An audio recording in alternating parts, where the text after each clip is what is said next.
Greetings and salutations. Hey, good afternoon, good morning, good evening, wherever it may be. It's your humble correspondent in the insurance sales and marketing world, El Jefe, David Duford. Thank you so much for being here. This is another edition of our live Q&A that I hold once a month on YouTube to answer all and every question that you have about selling and marketing for insurance sales. This is the kind of show where if you are a new agent to the business, and you've got questions about agencies, questions about how the business works, this is a great opportunity to ask someone who's been doing it for 10 plus years at this point. Reached my 10-year mark in April. Boy, it's been a quick run so far. And even if you're experienced, it's a great place to ask questions, investigate new opportunities, and just really correspond and collaborate with other like-minded insurance and aspiring insurance professionals. So if you're watching this for the first time, here's kind of how this thing works. If you've got questions, the purpose of the chat is for you to leave your question in there. And then after I get done with some preliminary stuff getting started, then we will continue to answer those questions. I try to answer every single question as I go down the list. If I miss it, perhaps, please restate it. I try to stay right on top of it. And again, anything related to selling insurance is completely on the table. Leads, commissions, types of products, type of opportunities, questions, problems, maybe some, you're wondering about this Kool-Aid that you're being injected straight into your veins, maybe at your insurance agency, and you're wondering exactly why that is. I can answer those questions too. So thank you so much for being here. So throw out those questions as I get started. So to get started, I want to talk about some exciting news. First of all, I am expanding the David Duford operation, Duford Insurance Group. I'm looking to fill a couple of positions. I wanted to quickly inform y'all about what we've got, and then we'll get into the comments from the haters. I've got some good ones today, so it should be fun to listen to. And then we'll get into answering your questions. So first of all, I am looking to fill either 3 or 4 positions, 3 of which are 2 to 3. Are going to be sales positions, and then the other one is going to be an executive assistant onboarding specialist. We've had a great year the last year. Despite all that's happened with the pandemic and the government-enforced shutdowns, things have been really good for us. When you're told you're going to die, guess what? People buy insurance, so it kind of worked out well for us, as we know in the business. And things are looking good, and I need some help because time is of the essence, and I'm not having as much as I used to. So first of all, I'm looking for some agents that might be interested in a more of kind of like a partnership arrangement. I've got a great website that's generating very high quality, unique Medicare Advantage leads that virtually all are special election period eligible, and many of which do not have a Medicare Advantage plan already, which means that they're great opportunities for first-time to Medicare plans. And essentially what I'm looking for in a nutshell is a kind of a partnership basis to split the upside, the commission, where the agent that we partner with, the 1 or 2 we're looking at here, generates the sales, and I provide the leads, where you don't pay for them, but you sell them. The opportunity would be vested 100% from the first day. You would have access to multiple carriers, have autonomy. It's a really good opportunity if you like the Medicare world, but you don't want to risk investing your money in leads or something like that, and you want to work virtually. These are a national type of lead. They come from all over the place, and I'm super excited about them. It's a great lead. So good. I'm not talking about exactly how it works because if y'all knew, you would be like, wow, that's awesome if you know anything about Medicare. So what am I looking for? You got to be Medicare Advantage credentialed. I like to see some people with some experience. I don't want to have to necessarily train the agent, but it just depends. And a willingness to be open to that kind of setup. So if you're interested in that, go to davidduford.com/contact. Let me know you heard it on the live stream, and we'll take it from there. Also, I am going to be expanding and monetizing my website, davidduford.com. I don't know if you guys know, but I currently get somewhere between 45,000 and 50,000 unique viewers to my website every single week. Not weeks, I'm sorry, I wish. Month, which is a lot. I've been really working on it hard the last couple of years. About a year and a half ago, it was up to like 5,000, and so we've increased it tenfold through organic blog posts, etc., ranking on Google. And we're looking to monetize it, to be taking it in-house. And what I'm looking for is an ad rep who wants to approach different vendors, different providers, carriers, even agencies in the insurance business that would be interested in advertising on a website that attracts people nationally interested in selling insurance and provides them with useful information.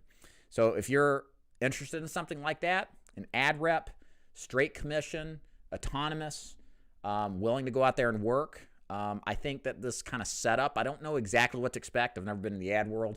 Like to somebody who has experience. I think there's a definite opportunity for an income of $50,000 to $75,000, maybe possibly more, but it's against an opportunity. It's straight commission. I'm looking for one person who would dedicate to themselves to this, and I think it'd be real cool because we can tie in the YouTube channel, the influencing stuff, and there's tons of money with people in the insurance business looking to spend it to get in front of insurance agents.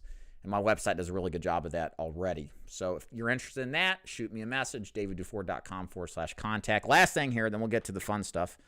All the hate mail that I've gotten this month. It's been terrible, just terrible. As I'm looking for an executive assistant, I have been blessed with having no time. It rapidly slips away from me. I'm looking for somebody that can assist with onboarding new agents, handle some projects that I'm doing, make phone calls when necessary. Somebody who has experience in the business is great. You don't have to. I'm more concerned about finding somebody who loves agents as much as I do, who's a people person, a great communicator. That's kind of the main thing, and who has some kind of experience dealing with agents, dealing with people, etc. If that sounds like something you're interested in, or for any of these positions, if you're interested in, or somebody else might be interested in, let them know about this video, have them watch it. And then go to my website, daviddufour.com/contact, and then I'll be happy to talk more with you if it sounds good. So thank you for letting me do that, guys. I'm really excited. And thank you guys so much for contributing to my business. I got started 10 years ago. I never imagined I would have been where I am now, especially where I was when I first started. Dreams really do come true. There's a great opportunity in this business in America, and thank you. I appreciate it, guys. So let's talk about the haters. So I got some good ones. Not a lot, but some good ones, okay? So as you guys know, I like doing this segment because it gives me some content that isn't necessarily boring and droning on the whole time. So, and it kind of mixes it up. I started doing this a couple months ago. Everybody seems to really like it. So occasionally I get hate from people. It's hard to believe, lovable old me. How can you hate me? But people do. They find a way to do it. And I like to share that with you so you kind of see the kind of stuff that I have to deal with sometimes. So I got this from a couple of videos. This one was reviewing American Income Life. And I do some review videos of some of the competition. Always very friendly, never intrusive or rude. That's kind of my style, is try to find the upside of everything as much as I can. So this comment was from someone. I didn't put the name down, but the comment says, all of you in this comment section, meaning probably you guys too out there, as well as the guy who made this video, are complete scumbags. I made the video. I'm the scumbag. There's other videos on YouTube revealing what this is. It's a scam to get people to pay for the training, to sign up more people to pay for the training, not actually sell insurance. It's a complete bait and switch, MLM evil scam. So this is kind of a, and I don't know if this is the case with AIL, but I think in general, this is like one of those things where, there's some truth to it, but it's not entirely true. If you're new to selling insurance, it's really important that you understand that this business is not exactly what it seems to be. There are a lot of bad actors in it. There is a definite insurance MLM culture. Some would say it's a cult as far as how the business model is run. And what happens is a lot of people are pressured into coming into this business. They're shown the fast cars, the planes, the jets, this and that, And most people, they're attracted to it. It attracts people. It's what it is. And a lot of them fail because they realize what was promised isn't actually delivered. This idea of this lifestyle, when it actually meets the rubber meets the road, the pathway, the trajectory to getting from where you are today to where they are and what they show is never completely revealed. There's a lack of transparency in the insurance business. So what this gentleman or lady, whoever this is saying is exactly right. Well, about halfway. There's a lot of bad actors in this business, and you need to be very careful with what you're reviewing, who you decide to join with. You need to vet whomever you're thinking about joining. I tell this to agents who join my agency to sell things like final expense Medicare and annuities. It is completely okay to ask questions, okay? This is not like your typical, I'm going to go work for fill in the blank company where they are interviewing you. It actually, the tables are turned. You're the asset. You can deliver premium, which pays you. It pays everybody. And you should be interviewing them as much as they interview you. Some questions you should consider asking if you're looking for an agency include things like, what is my actual commission? Let them tell you what it is, because there are IMOs out there, guys, they say they've got a XYZ commission level, 100 commission. And then if you actually look at their commission grids, it's the two companies that are actually at that comp level are like the most hardest to deal with, overpriced, and then the good ones that you probably would want to write are actually like 30 or 40 points lower. Some of you probably know who I'm talking about. So like there's not a lot of transparency. Ask for that, and then ask them why it's set up that way. Ask if you're vested. You own your book from the first day. Do you continue to get paid renewals after you lose, or after if you decide to leave or, you know, go somewhere else if the matters change? Ask about upfront release policies. If you are not delivered the promises that were talked about up front, can you go to another organization? This is just a quick samplings of things that you should be asking when you're looking to join an agency, because, guys, look, this is a career that is absolutely worth sticking to. I failed this business because I deviated from what worked. I got angry. I got frustrated. I went to work for somebody. And, guys, this is my first real job. I hated it. I can't believe what you guys have to deal with on a daily basis. I did it for a year, and it was terrible. But it was an important lesson, because this business, final expense, insurance, whatever you're looking at, there's so much opportunity. And the great thing about this business, guys, you're at the forefront of a trend that's going to last for decades, especially if you're like me and you target the senior market. So, guys, look, find a way to make this business work. It's all ultimately comes down to you and what you're willing to put in, absolutely. But make sure you vet your agency partner. Who's going to train you? What qualifications do they have? There are people in this business that train that's never sold a policy. It's insane. So if this is your first time looking at the stuff, be forewarned. Do your due diligence. Slow down. Don't jump into bed with the first agency that propositions you. Take your time. You know, do your thing. Right? Okay, moving on.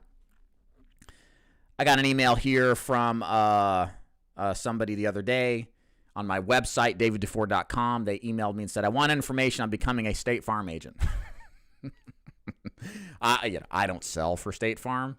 But sometimes you get these random emails and you're like, how did they think that I was with State Farm? Oh, well. Next one here on the list from Barbara. She said, take me off your effing list. Got it. I got a couple of funny remarks here. First of all, you know, isn't the internet hilarious how people are such assholes? Like, they can't even, like, be civil. Like, so many people that they forget there's another human being. I mean, look, I've got skin thick, you know. It doesn't bother me, but it's just kind of remarks. It's like, you could just say, please take me off your list. And I would have been, sure, absolutely.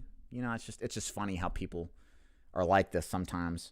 And I can't help but to think Barbara must be like 60 or 70, because you never notice this, like older people, sometimes they'll mash the caps lock button. They'll talk like they're screaming at you, and they just talk like this. It's like you're supposed to read that. You know, so if you're a boomer, click the caps button off when you type, and you'll be better understood. Okay, I saved the best for last. This is the best one. All right. So I did a video interview with a gentleman who's getting into this business, and he asked me some questions, doing telesales specifically. And then I got this comment from, I don't know who did it, but he said, David, you're gaining weight. I'm getting fat. And I checked it, and I was like, okay, yeah, I know I'm gaining weight. So what? I'm getting a little fat. It's okay. And then I went and looked at it again, and it's got 5 thumbs up. I was like, dang, man, that hurts. Dude, come on, man. It's just more to love. And then the follow-up, I read this one to my wife, and she laughed her ass off. She said, this gentleman said, hey, what you're seeing, or what you're noticing is that over the past year, he's vastly improved his core muscle strength. So instead of that 6-pack, I've got the kegger now, right? So, and then the last comment there was, I noticed that too. He's perfected his craft in eating well. So I thought that was funny. It's okay. I accept what I am. It's all right. I've actually, I got a reason to this. That's what I keep trying to justify myself. I've been trying to gain weight to get stronger. I put out a video the other day about deadlifting 405 pounds. This is a big personal record for me. I've always struggled getting stronger, and I started reading some stuff by Starting Strength. Excellent channel. Check it out. Great training, good books, etc. Good fundamentals, strength training. And one of the things advocated is gaining weight to get stronger. So that's kind of what I'm doing. I'm fat enough now that I don't want to be this fat, so I'm trying to lose a little weight now. So backing off of it. So we shall see. So that's it from comment from the haters. Nothing too bad. Don't worry about me, guys. I'll send back down. I won't get diabetes. So, all right. Let's now talk to the lovers here and see what y'all have to say and think. And I'm going to help answer y'all's questions. All right. So let's get started. I'll start from the top, work my way down. What FMO do you use? So I run through a company called 360 Financial Group, but I operate independently. So all my contracts run through them. They operate kind of in the background. They're not involved directly in my final expense business. They are partners in the Medicare side. We do and recruit Medicare Advantage agents. They're more involved in training those agents, but with final expense, they're kind of silent partners. You'll notice I don't brand anybody but myself. It's a thing I recommend to everybody who recruits. You really shouldn't be branding, in my opinion, the organization that you're a part of. You can if you want to, but I think there's always a danger in that if something changes with the brand or the appeal, think of Subway and what happened to Jared. If you guys remember, I won't repeat it, but if you kind of recall, it kind of ruined the brand to an extent. So there's a risk always when you kind of piggyback on somebody else. So when I first started, I decided to self-brand and just promote myself because I always felt like people do business with other people. I want to brand myself, sell myself to you guys, and some of you will believe in me enough that you'll do business with me, right?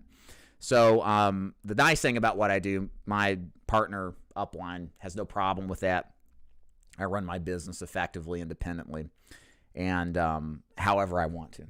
So if you guys are recruiting, I would absolutely recommend strategizing around that process, because if things change with your upline, you keep your brand intact too. So it kind of serves you. Whereas if you're part of these big organizations and if there's turmoil or something happens and you're branded with them and you're tied and married to them and you can't control if things happen, that's a potential risk. And it's a risk everybody's like, it's no big deal, until it is, right? Stuff to think about. Let's see here. Good evening. Hey, Kevin, what's up? Thank you, Mark. How soon are we able to get leads, and how much would they be for transfer leads? So I have agents typically start selling somewhere around day 10 to day 20, depending on their desire at starting, the speed at which they desire to start. The type of lead that you get just completely depends on if you're going to do telesales or if you're going to do face-to-face. If you can do direct mail, for example, you've got to start ordering leads right away because it takes 3 to 4 weeks to get in. We do fresh and exclusive direct mail leads, so it just takes that long to get them back. If you do something like our internet leads or Facebook leads, you can get leads within a couple of days, right? So digital leads turn faster. Same thing with live transfers. We got a vendor that does the same, and you just put money into the machine, wait a day or two, and your phone starts ringing. Okay, so it's usually that easy. But you don't want to do that till you feel like you're trained well, you're prepared, you are of the understanding of the carriers you're working with. And to us, in my agency, it's we call it a fast track process. For those who want to do it, it's optional, it's not required. It's to be sales ready in 10 days or less. And then the normal onboarding process is 20 days to be sales ready, or in less time than that.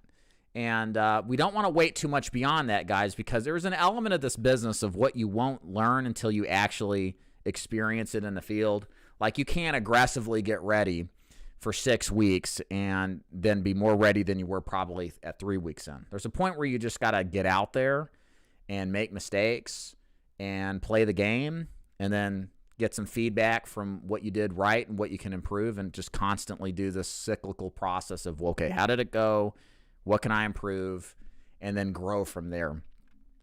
You cannot perfect this art and science, I suppose, by just aggressively getting ready and studying, right? So there's a time where it's go time, all right? Oh, yeah, by the way, guys, if you like this video, please thumbs it up. I hate to ask that, but that helps YouTube show this to people who are in the insurance business that may be unaware of me, that are just getting started, and maybe just exposing my content. So if you happen to like this, just like the video. I really appreciate it. Okay. If that answered your question, JC, I hope so. If not, you can follow up. Feel free to. Jared. Hey, Jared. Hey, David Duford. Thanks for doing this. Just passed my life and health test.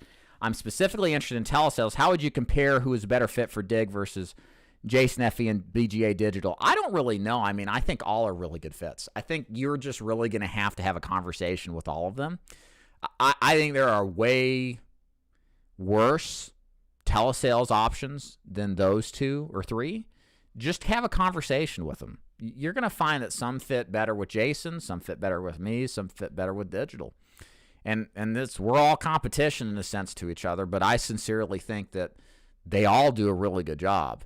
And it's going to come down to, I think, personal preference, who you kind of mesh well with, the type of arrangement that's best suited.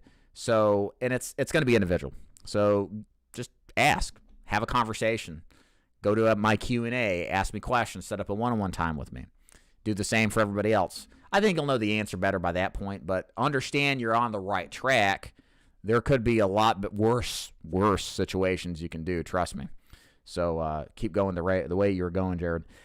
Hey, Joe, Med Advantage plans are a great way to uncover annuity leads. I don't know about that. We don't really go after that. I'll just kind of say I don't know. I'm not going to say no. Our Medicare Advantage strategy at DeFord Insurance Group is to target special election period leads. So most of our prospects are low income, and they're likely not having a bunch of money laying around. But I think it's likely that you will occasionally run past that stuff. But it's not like Med Supp leads where you probably see that way more often. Medicare Supplement skews a little bit higher income, and I think a lot more of those prospects will probably have money, under management that you could possibly move. All right. Can't see or hear nothing. Sorry, Albert. Don't know what's going on. Just refresh the page. That's great traffic. Yeah, thanks, Joe. Great info. Thank you, Tabitha. Do you make money selling insurance or leads, Kevin? Thanks for asking. I don't make money with either. Let me explain what I mean. So I do a lot of stuff in the insurance business. I have a lot of streams of income.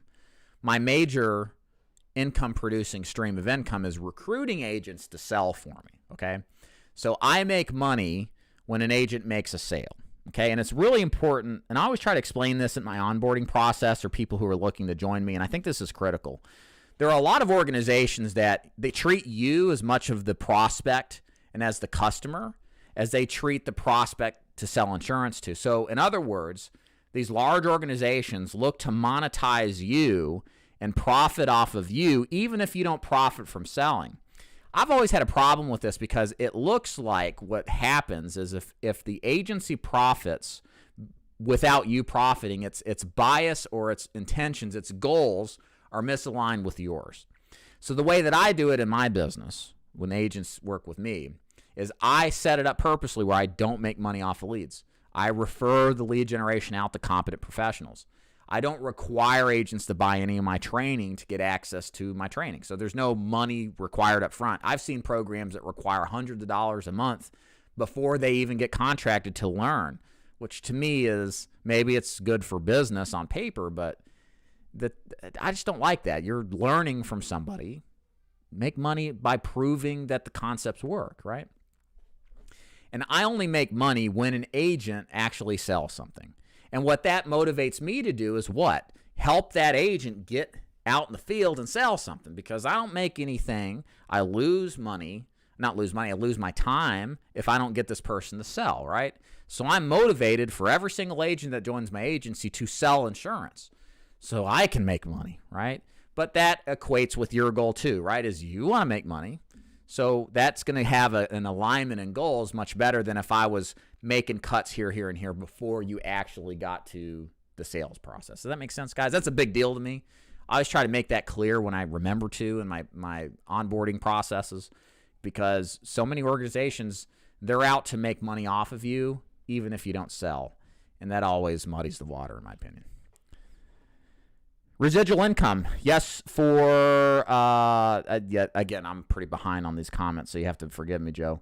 I mean, residual income in all of it. Yeah, I mean, Medicare, if you're going to do my Medicare program I talked about earlier, if you're popping in late and you're wondering what I'm talking about, look at the beginning. I've got a Medicare Advantage partnership program I talked about.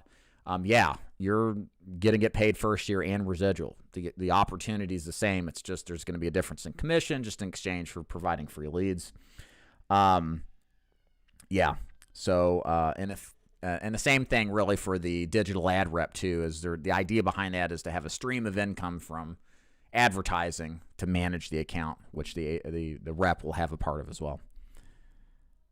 All right. You're a scumbag, Mark, yes. All right, here. Let me catch up here. Don't forget to make sure that you get paid directly from the carrier. Yes, in most cases, that should be a requirement, especially for final expense and Medicare, too.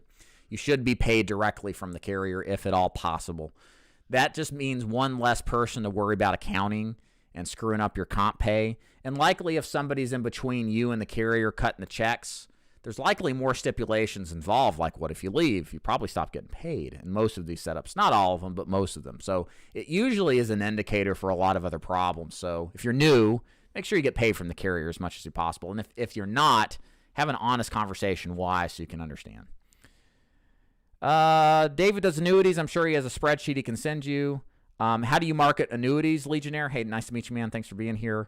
We use direct mail leads, and we have agents that will work their existing book of business. Those are our two strategies. If you want to learn more about how our annuity program works, guys, daviddufour.com/annuities.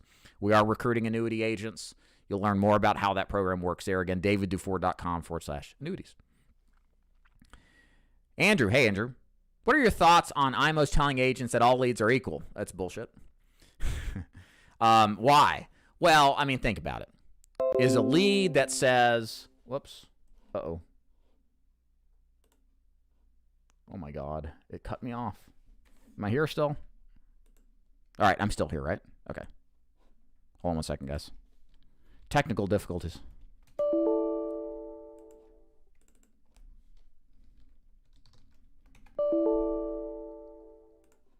Okay. You guys can still hear me, right?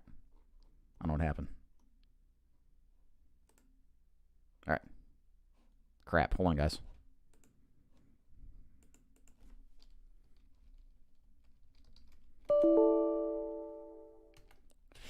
Jesus Christ.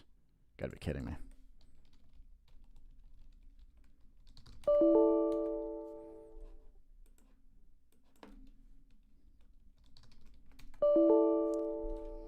All right. Well, we'll do what I can. All right. Just have to bear with me here. I might have some issues with some of the streaming, but I think I can make it. So I'll do the best I can. All right. Okay.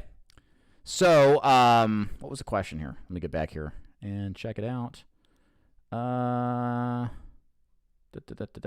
Yes, leads. Are all leads equal? No.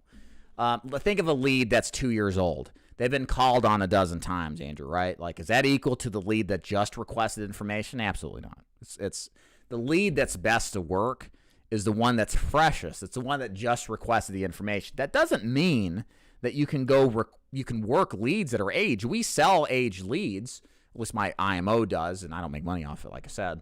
But we offer aged leads to our agents, and they work. But they're not something that is a long-term solution to the problem of lead generation. They're a supplementary way to get busy, but you ultimately want to get on fresh leads. Again, when I was in the field, I constantly worked fresh direct mail leads because those give me the best results. And even within the category of fresh leads, there's a difference between a lead that says life insurance and doesn't say life insurance. If you guys have worked, you guys probably know there's a difference. So, no, I think that a lead is not a lead is not a lead. A lot depends on where it comes from, how it was generated, and definitely, though, to this person who suggests that to you, there is some truth. Again, there's a half-truth element to it. What the lead says matters, but what the agent does with what they got is the biggest X factor. Okay, so, but in a perfect world, in a real world, I want to work the leads that give me the best edge possible, if that makes sense, right? All right.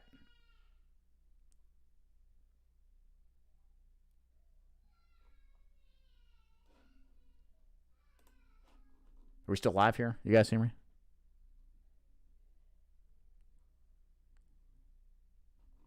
Crap. Let's see here if I can fix this.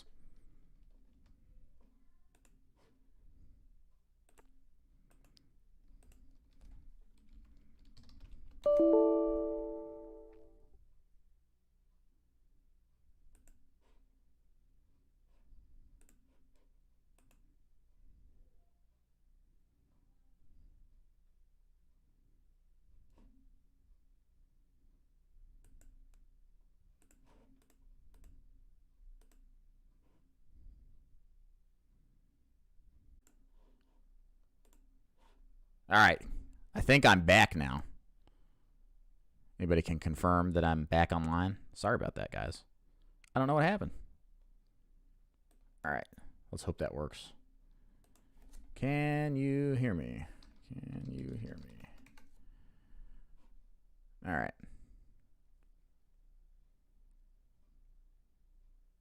I think we're good. Yes. Yes. Yeah. Yeah, it was terrible. F this, F that. Technology screws up when you most need it. So I think we're good to go now. I fixed what was going on. Okay, so I'm going to pick back up where I was. Again, apologize for the delay there. My upline insists on purchasing leads from their CRM. Yeah, so why? Why? Is it because the person profits? Could be. They could have a vested interest in buying leads from a CRM. As far as I'm concerned, and I can only speak for myself here, guys, since I only make money when the agent profits, I want to set them up with the best leads, right? So, yeah, you should have a little suspicion why that's the case. Now, if you ask around other agents and they get results from it, then okay, I'm cool with that. But in the meantime, no. Yeah, I'm suspicious as well, and you should be. I think that's a smart thing to be. Okay.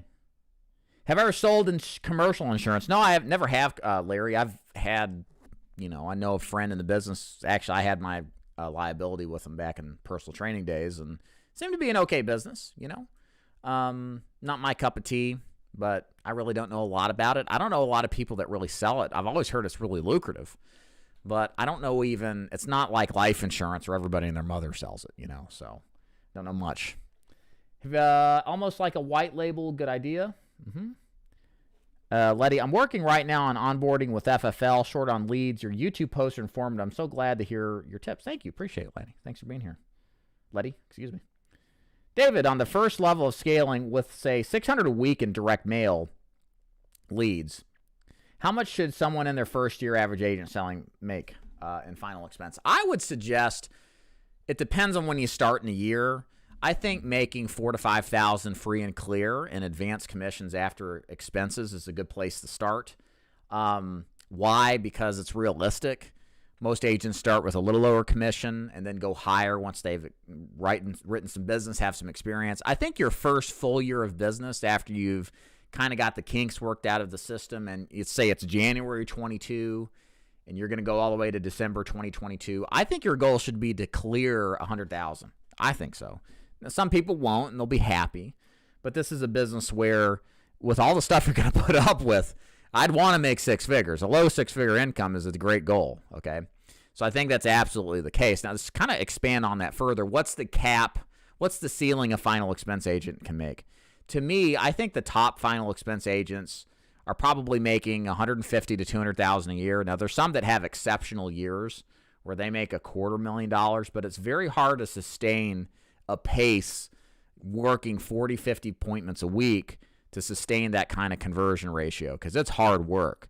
Eventually, you're going to want to have a family and do something else besides working. This is why in my agency, we incorporate Medicare somewhere in the first and second year of the final expense agent's tenure. And a lot of these other organizations don't do this, and I don't understand why. If you want to have sustainability in this business, unless you're just one of those grinders, which if you are cool. If you want to have sustainability, I think mixing in some sort of renewal income is a great idea. I personally decided in my career to go into agency building to do that. That was my route. And it's been very lucrative, way more lucrative than if I just continued to sell final expense. And for me, more personally rewarding. I like this creative element that I don't get selling final expense. But you may not be the agency agent babysitter type, and you may just want to sell, and that's cool. Well, that's where Medicare comes in, because you're going to reach a point in your life where you want to not work as hard. Maybe you want to go on a vacation, you want to do other things, or maybe travesty hits, and you need to take care of your mother because she's bedridden now. There's all sorts of things that happen in life, and what happens with passive income is it continues to pay even if you're not working. So I think it's worth your effort somewhere between year 1 and year 2 as an agent. And if you don't get into it, you're missing out on some level. And you're always at the mercy. If you stop working, you stop making money, and that's never a good thing. Why don't we do Medicare to start with? It's just lower first-year commission. The profitability is lower than if you were just, say, a final expense agent. So it's something we work into. At least for us, it's an intermediate goal. Well worth it, though. All right, keep going. Age requirement for your company, 18 is, I think, the age of insurance license consent. So as long as you can pass that license and you're 18 years old, I'll have you. I've had some really good young guys do very well. I'm sure there's gals that would do wonderful too. In my experience, I think all of us here that are older than 30 that are now discovering final expense or insurance and are doing well, we kind of wish we would have figured this stuff out at 20. I wish I never would have gone to college and just figured this out. And I started at 26, 27. I'm 36 now. Good Lord, time flies. But you as a young person, man, 10 years from now, you'll make way more money than your peers. And even the doctors, if you really work hard, that's how much is in it. And on top of that, you won't have to be married to going in and have so much stress like a lot of your peers will that are working corporate America. So hit 18, dedicate this. My son's 18, and I'm not the kind of dad that's, he's 12, and but 18's coming fast. I tell you what, they get old fast. All those old people were right. Kids get old fast. I know I've given some thought bringing him into the business, and but he's his own kid and he's going to do what he wants, and I support it, of course. But if he happens to have interest in it, I want him to start it as soon as he can, because I want him to get beat up and smacked around before he has a mortgage to pay and obligations to worry about, like the rest of us that figured this out. Because learning this stuff good early and learning the skill of persuasion and tapping into a viable niche like this, that people don't know about this. That's what's crazy. You guys are in on a little secret here, this business of insurance sales. You get good at this young, sky's the limit, man. It absolutely is. So I'm going to work on my son, but, he will do what he wants. All right. Yeah, face-to-face, too. Okay, gotcha. Make sure you have your quoting systems ready. Yeah, fextoolkit.com. We like them a lot. That's who we recommend. Also, bestplanpro.com is good, too, but most agents are liking fextoolkit.com, fextoolkit.com the best. Tell them Dave sent you. What are your thoughts on telesales? It's a great opportunity if you're the right person for it. Telesales is not for everybody. I think if I were to take 100 agents and then split them half and half, that more agents will be successful face-to-face than telesales. You just don't lock into the same level of rapport and trust building naturally that you have face-to-face. You have to work at it a little bit over the phone. You really have to work on your tonality, your script, the pauses, the emphasis, the life, etc. That's an element of telesales you don't get necessarily in face-to-face. And not everybody can tap into that. There are people who are good face-to-face that just can't quite tap into the telesales side. So it just kind of depends on you and who you are. I say if you're not sure which route to go, if you don't, you should trust your gut. If you feel like, Larry, you're the telesales guy, do it. If you feel like you're the face-to-face guy, do it. But if you're kind of down the middle, I just say do face-to-face. There's just more examples of success there. It's easier to learn generally for most people, especially if you're on the fence and you're not sure. Everard, hey, how you doing? What direct transfer vendors do you recommend? I like Datalot. Datalot's good. They're pretty much the only game in town right now, unless you work for a call center and can do TV leads. Trying to think of some other ones. I have agents that use Facebook to generate live transfers. They call based off of the Facebook ads. Saw some animal run down my. It's not inside, is it? Oh, God, another distraction today. And then also Set Show Sold, the system I promoted a couple weeks ago. Their automated system encourages transfers. We're gonna have a video that comes out that better explains the product. They're a great product that automates a lot of the talk automatically. You don't have to do anything to encourage people to call you to learn more. And this guy got 3 transfers in while we did about 30, 40 minutes on the phone doing a recording, and he sold one of them for $2,000 later that day. It was crazy. So one of those options I'd be looking at. Hey, John. Just lost a sale because of Forrester's, Dave. Dude never got the SIG email. He got upset instead of filled out later. Yep. Yeah. So we don't like, I like Forrester's as a company, but I don't like selling it over the phone. So this is one of the things you learn in telesales. There are good telesales carriers, and then everybody else is no good. A good telesales carrier requires a verbal signature, if it requires any at all. There are companies like Aetna where you just give a favorite color or a unique identifier. The client gives it to you, and there's no interview process. But if you are going to do an interview, which most companies require, you want it to be verbal. You don't want Mildred trying to figure out how to open her email and then click the DocuSign button. You're going to lose about half of those Mildreds. They just don't know how to do it. They know how to get on Facebook because their grandkid taught them how to do it. But asking them to figure out something like DocuSign, it's just like the world ends. Okay, so just trust Dave and do a verbal authorization only. John, it's so weird doing these talks and you're not talking every like 2 minutes. It's weird. John's an agent of mine, so we have a nice little back and forth. All right. Albert, what are the best leads to order if you live in a metro area with a lot of final expense agents working? I mean, Albert, I'd say get out of the metro area. Go to surrounding communities. Most agents are lazy. They don't want to drive. Drive what? Work? Go a little bit harder, longer, stronger? Nah. So for me, I'd be like, okay, I'm going to my angle is going to be going where the other agent won't. That's my first inclination. The second one is to do direct mail. Most agents right now, the big thing right now are digital leads, these instant leads that come off of the internet. A lot of you know what I'm talking about, Facebook leads, etc. They're so saturated. There's so many agents doing them. And if you're going to buy leads in that, especially in a metro area, you're competing for that same client, because most likely, especially on Facebook, the retargeting is so strong that somebody who clicks on a burial insurance ad will see more burial insurance ads. It means Facebook is working to get your competition to click on the ad too, so it can realize revenue from that click. And now you're in competition with more people to get in front of that client first. Whereas direct mail, most people don't send back 5 cards. You know, there's some that do. They suck. But it's a rarity. If anything, they send 2 back. Most time it's just 1. So there's less competition with direct mail. So do direct mail. That's really what I recommend to all my agents is get out of the digital game if you're not willing to go into the boonies and do direct mail. Because there are agents doing direct mail, but not nearly as much as digital. And I'm going to go a little longer than 6 today because my computer's stupid. And caused me to cancel, or not cancel, but hang up on you guys. Bob, hey Bob Zog. I'm having a hard time being committed to finishing the exam FX studies to get property and casualty license. Could you give me tips or encouragement you could give me? You will always work for somebody else. You will make some other person rich. You will never realize the opportunity that you could have in this business in your life. You will never be satisfied. Is that motivating enough? If that isn't, I don't know what to tell you, man. I mean, if you go back and look at my old videos, like see what I'm around now, and I'm not. Please don't take this as bragging. Like I started from nothing, in my opinion, very little. I went broke. I failed. I came back.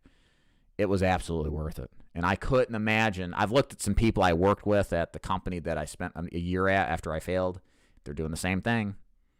They're working for the man. Their income's not nearly as good as mine. And they're stuck traveling, flying around, never at home with their family, all the crap that we want to get out of. It doesn't have to be that way. But guess what? Anything in life that's extraordinary, you've got to sacrifice something for.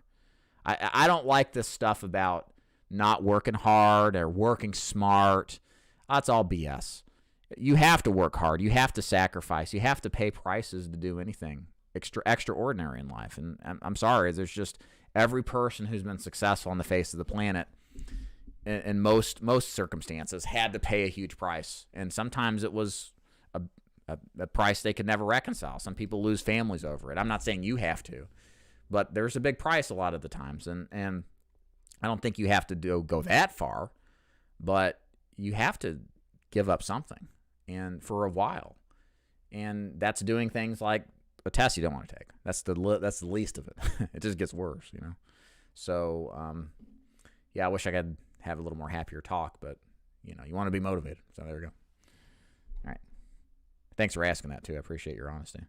Mark, hey, Mark, what's the difference face-to-face or versus telesales, final expense, or Medicare when you're just starting out in the business? I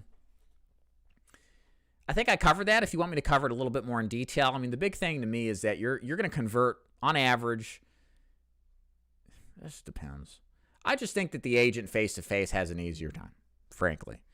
But if you're naturally a telesales person, if you've been in a boiler room your whole life, probably better on the phone. So just kind of trust your gut. Whatever sounds the best, feels the best, do it. And if you apply yourself to a system, whoever it is that you go with, it's likely you'll find some success. If you hear some screams in the background, guys, this is my 3-year-old. She is a terrible 3. She says things like, "I hate you, Dad." Then she says, "I love you," and kisses me. So another terrible things. That's what happens when you have older brothers and sisters. So, okay. Are you a Canadian, eh? Geez, is that an insult? No, so my family, my grandmother's family is German. They came through St. Lawrence Lake or something. Anyways, they landed in Ontario in the 1800s from Germany. And the other side of my grandma's family is Scottish, and they settled in Bruce Peninsula, which is, if you think about Michigan and the Glove, and you think that's Lake Huron here, and it's across from there. Our family used to own, my grandfather specifically owned a cottage on Lake Huron. So one of my personal goals in life is to own lakefront property in the same town that we used to have it in. Grandpa sold the property off after my grandma died. It was, brought him too much pain when his wife died. And we'd love to go back. Canada has to open up its borders. They've been closed for 14 months. They won't let Americans in because of COVID. So anyways, that's kind of one of my goals, is to have property up there again and be back there. It's kind of like a, spiritual homeland of some sort.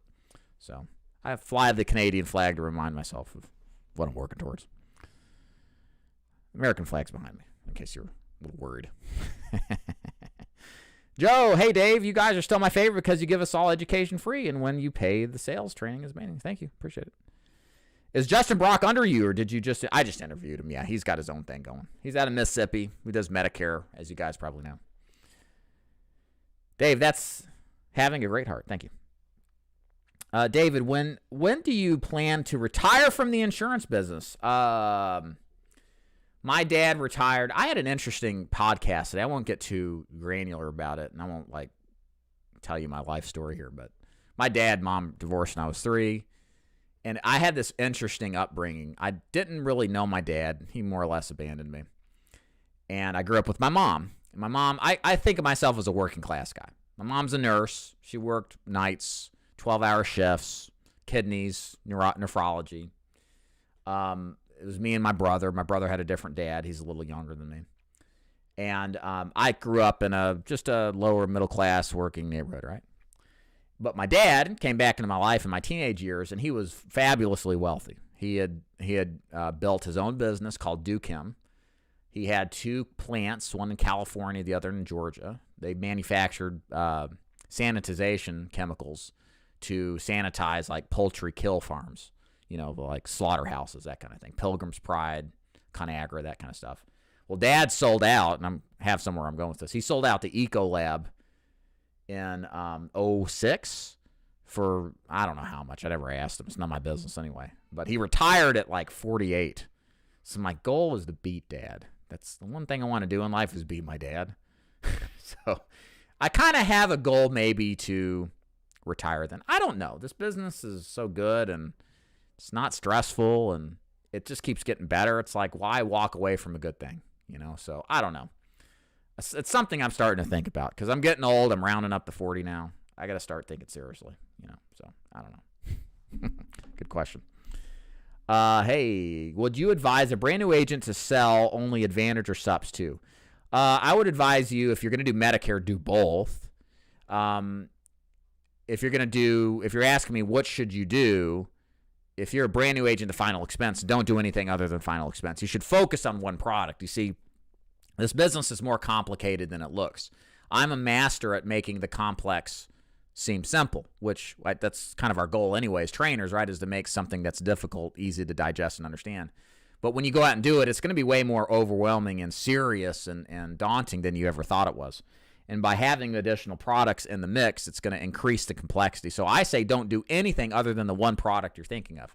With Medicare, I just assume Medicare Advantage and supplements are kind of in the same boat. Okay.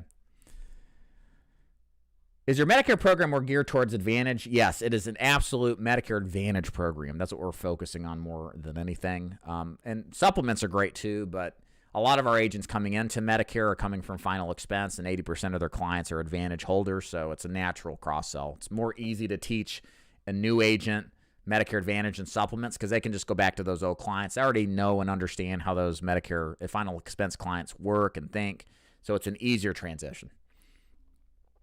And there's a lot of them. I mean, the strategy we use is not commonly the first that most agents do. Most agents target T65, turning 65 years old to Medicare, or they're targeting AEP. So our strategy has less competition. All right, we're keeping going here. Mark, my scumbag comment was typed during your email regarding... Yeah, I know.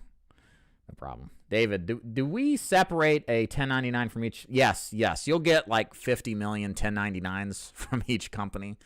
And that's why I have an accountant, just to send it to them. Let them deal with that crap. All right. Catching up here, guys. Hopefully I am. Okay. All right, guys.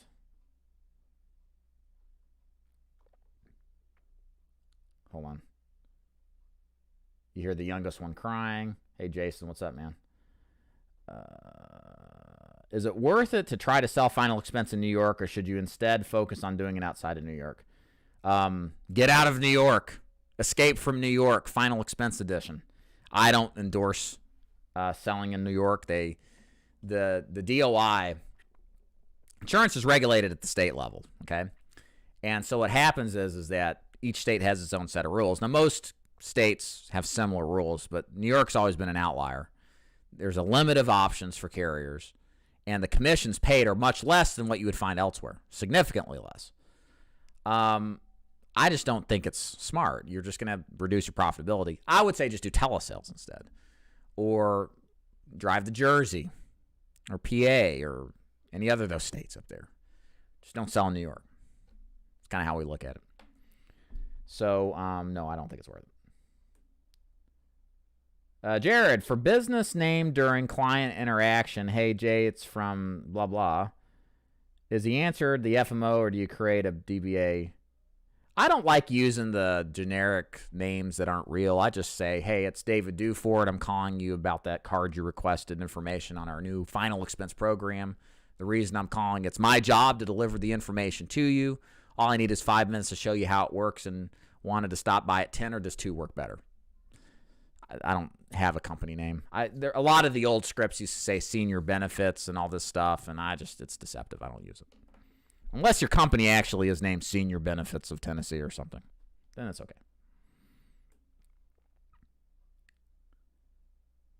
All right. Hey, Joe, you got to email me, man. I'm in the middle of a live stream. Go to my website, davidduford.com/contact. That's the best way to reach me. Just go there, click the contact button. Okay. David, if you need a fixed annuity, we have a 5-year MIGA paying 3% A-rated carrier. MAGA annuity? Make America Again Great annuity? Just a joke, guys. Please don't come at me through the screen.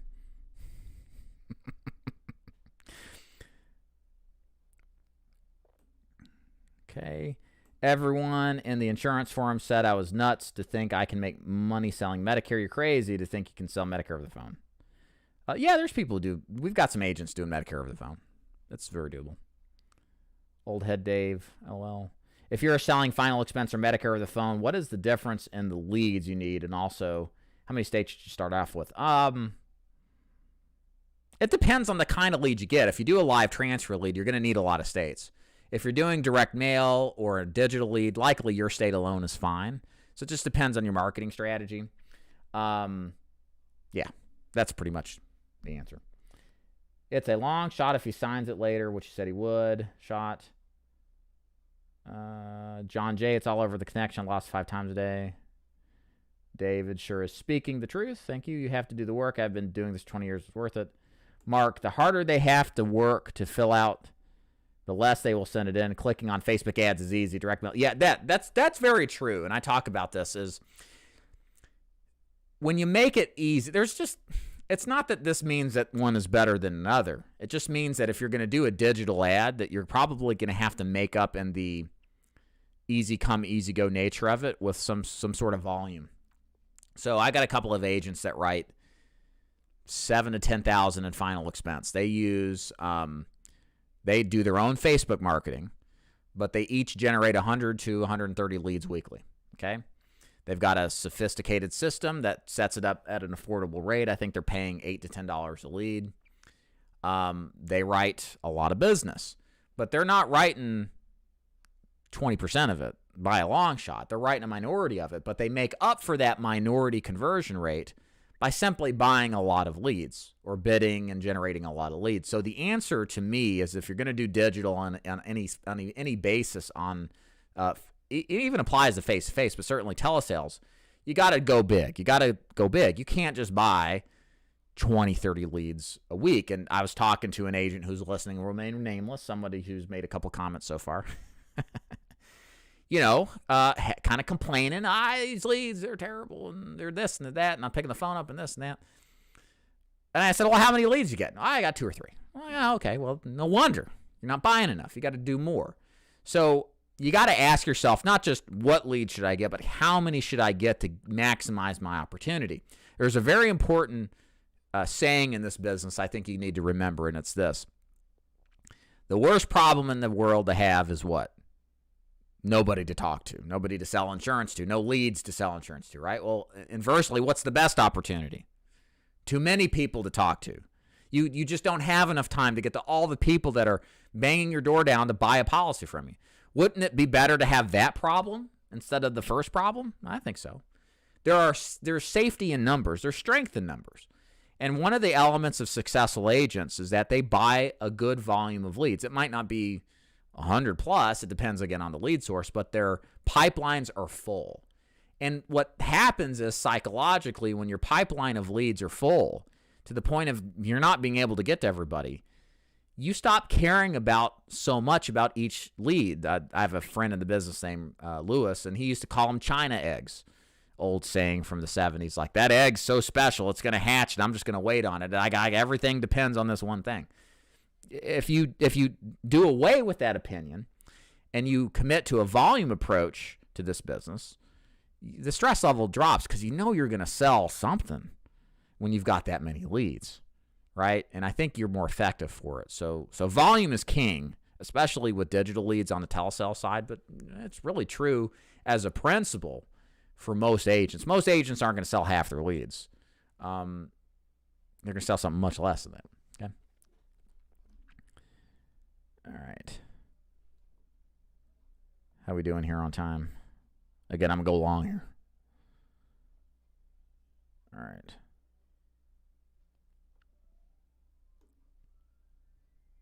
Catching back up here. Yeah, so one other thing about direct mail is the fact that they've thrown the direct mail pieces out their entire lives and now are filling it out, and returning it is like an act of God. Nobody's forcing them to fill this stuff out. They could have thrown it away at any time. A lot of them argue with their spouse before sending it in. Is it a scam? Is it legit? And they still do it anyway. That's a good sign that somebody's real interested. That's why we love direct mail, especially for face-to-face, because it just elicits a better quality response. Whereas with Facebook, a lot of these ads guys on Facebook, they auto-populate. You know how sometimes you fill out an order form and it puts all your personal information in? Well, that's what it does for our clients on the leads. So they just start putting in the first two initials of their first name, and the rest of it fills in, and they press submit. It's too easy, okay?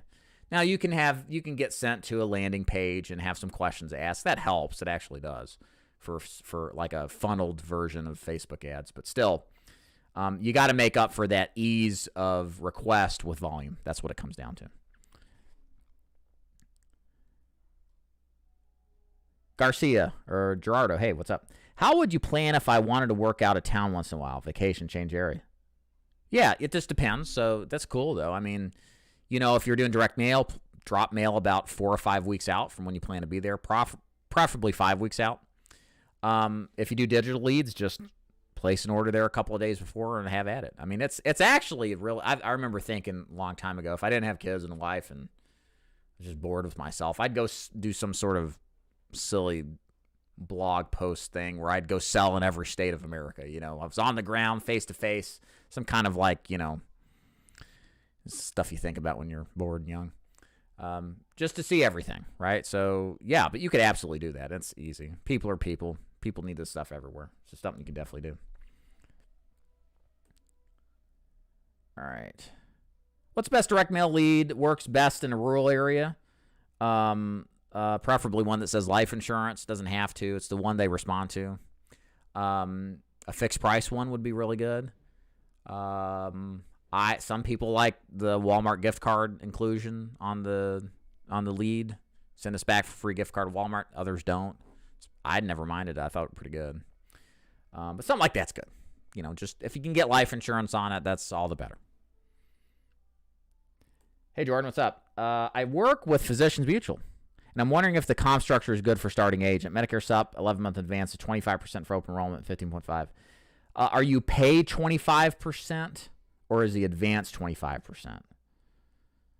And so it's 15.5 post 65. That's, I don't know. I don't know if Jason's still on here. He was captive.